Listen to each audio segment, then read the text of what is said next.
Hai, Pak Gede, Ibu Gede umur ke dokter le. Syederalun Bupati Biren Haji Mukhlis ST melakukan inspeksi mendadak atau sidak kedua puskesmas di wilayahnya pada Selasa 8 Juli 2025.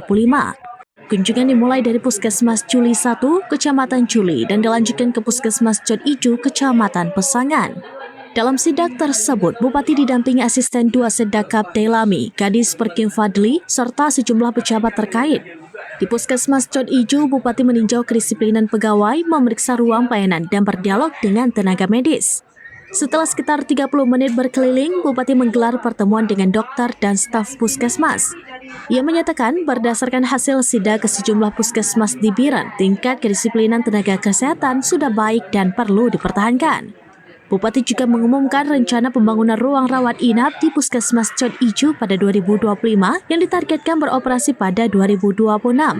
Selain itu, ia mendengarkan sejumlah aspirasi tenaga medis, termasuk permintaan perbaikan jalan di Kampung Karing, penambahan mobil ambulans, seragam dinas, serta insentif tambahan.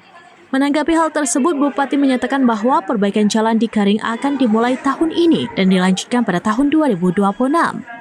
Sementara untuk mobil dinas dan seragam, Pemkab akan berupaya memenuhinya. Adapun terkait tambahan penghasilan, perlu dikaji lebih lanjut sesuai regulasi. PLT Kepala UPTD Puskesmas Cot Ijo menyebut wilayah kerjanya mencakup 31 desa di Kecamatan Pesangan dengan 3 dokter umum, 2 dokter gigi, dan 86 tenaga medis ditambah puluhan tenaga magang. Sebelumnya, Bupati juga melakukan sidak ke Puskesmas Juli 1, di mana ia mengevaluasi layanan kesehatan dan bersilaturahmi dengan staf setempat. Dokter panggil kena, mai kena.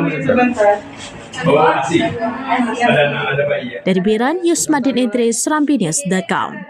Download Tribun X sekarang, menghadirkan lokal menjadi Indonesia.